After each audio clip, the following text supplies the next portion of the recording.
perguntaram aqui também, qual foram as plataformas que você usou pra tentar achar vaga internacional naquela época? Ele falou, Luiz, aqui ele falou LinkedIn. Teve alguma outra que você fez, Vitão? Acho que na época eu tinha contato com Ilha do Van Hack.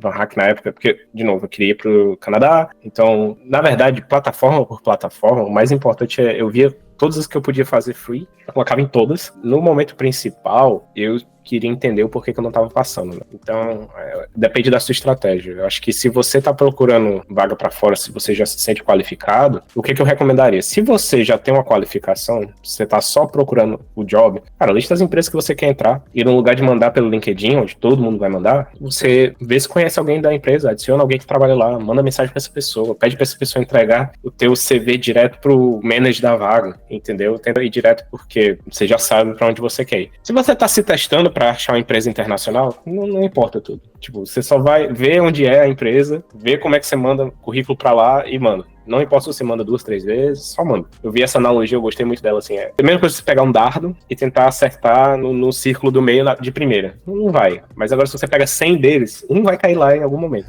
Boa. Não, cara, muito bom. Aqui o Toshiro notou uma coisa, que você...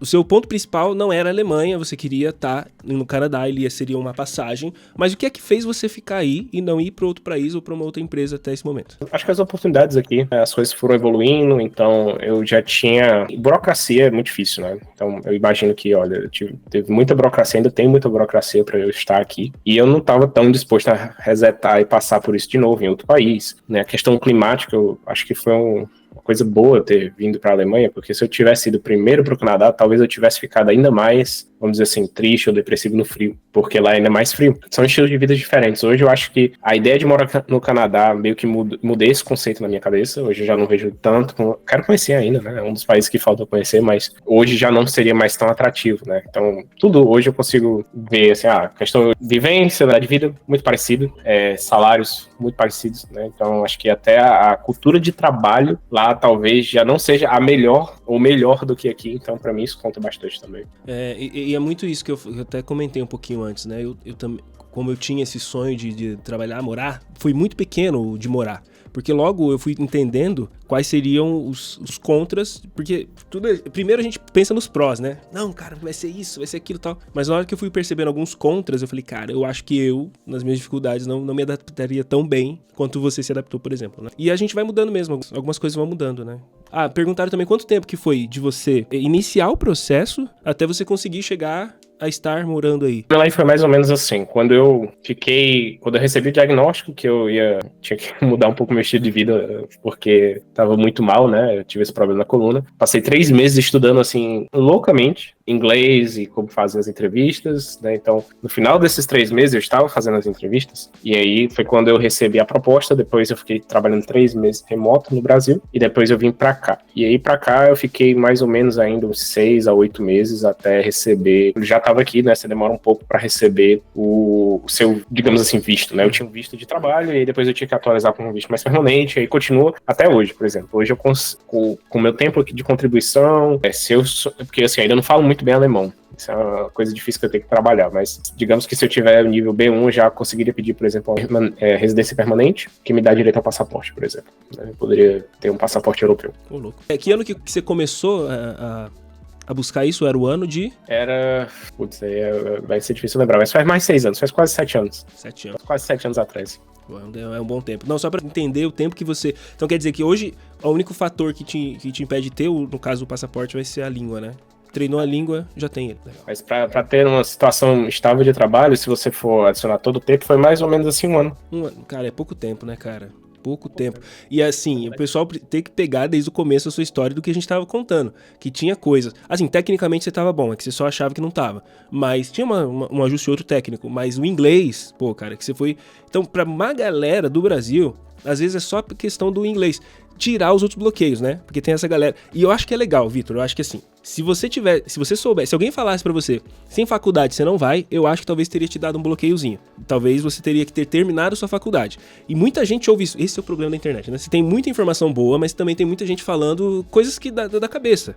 E tudo bem, às vezes, veja bem, se o Vitor para naquele momento e fala assim, cara, putz, eu vou precisar fazer a faculdade, a história do Vitor hoje seria contada como, cara, você precisa de faculdade pra ir. Mas como ele fez o caminho de não faculdade, ele morre. mostra pros outros que também tem essa oportunidade. O que eu quero dizer com isso é, pessoal, não se bloqueiem, não se limitem, tentem conhecer mais histórias. Agora, se você já tem a sua parte técnica, treina o inglês, você quer mudar, quer estudar ou trabalhar fora, treina o inglês, se joga, e foi o contrário, né? Não foi treina o inglês, depois vai pra entrevista. O Vitor foi pra entrevista e acabou.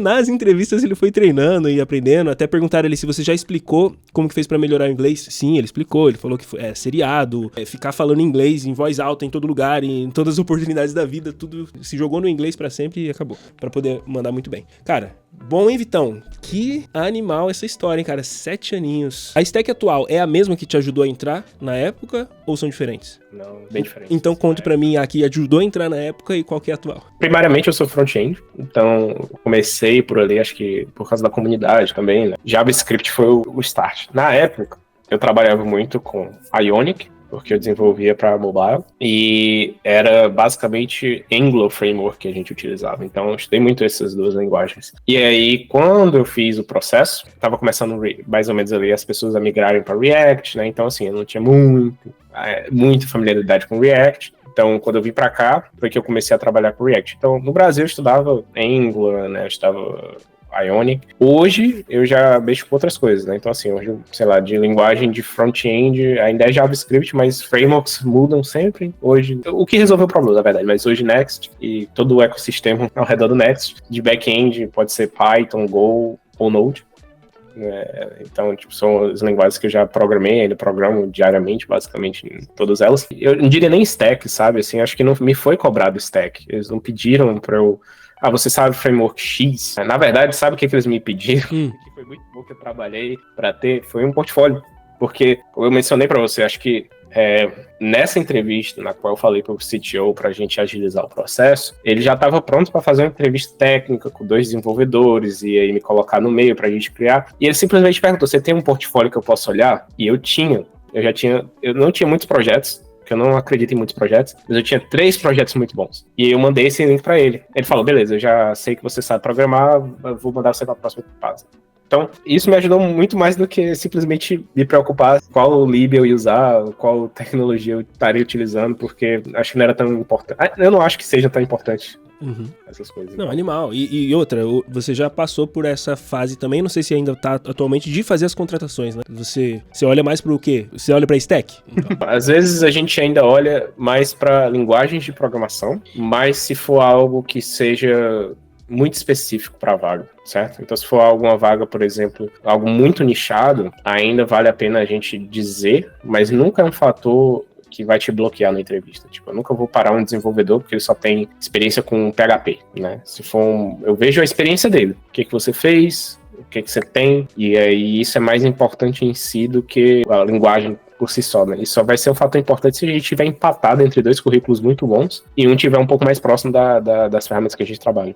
Então. Animal.